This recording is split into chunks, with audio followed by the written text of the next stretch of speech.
Pe Bai'r Môr yn gallu siarad. Ar fap, fe'i gwelaf yn ymbalfalu, fel seren fôr yn codi o'r heli, ei bysedd yn estyn yn bell i'r mewndiroedd, i hawlio i gafael ar y mewndiroedd. Yn goflaid ffyrnig, yn gusan felys, yn glen, yn hardd, yn wreigan farus. Un ddisglair, berig, anwadal ar brydiau, yn ddrycyn, yn llonydd, yn llawn cyfrinachau. Mae'n siŵr pe bai hon yn barod i sgwrsio, fe soniau am diroedd a lyncodd wrth grwydro, am goed Morfa Bacas a bonion colbacse a bro Cefn Bryn sydd yn hydd dan y tonne. A siawns na fyddai'n fodlon cydnabod, mae hi fuodd wrthi yn chwydu'r holl dywod, yn slei ac mewn stranc mwyn codi'r twyni i ddrysu afonydd a thagu coredi. Atgofid ganddi o gyfoeth ei dyfroedd, yn feilgwn a physgod, yr heigiau o filoedd, a'r palmentydd o gocos fel cogyrn gwelw dan dreithau eiraid ar droad y llanw.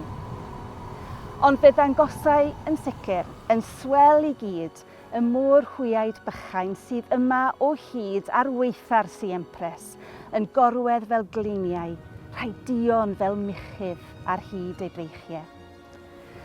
A fe gallai, mae'n siŵr y rhannau straeon am gestyll a chyrchoedd, am fôr forynion, ac am wir bwelli bach penbre yn gwreca ar hyd y glannau.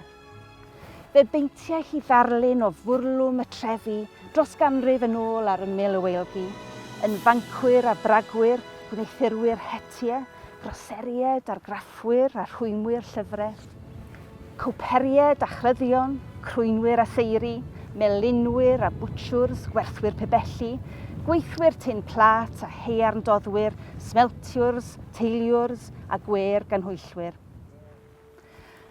Ar rhywlen ei chof, mae yna enwau yn llechi, gronynau o aer, fel y tywod sy'n corddi a thwmblo'n wyllt yn nŵr y ceryntoedd, cyn syddon dawel i gist y dyfnderoedd.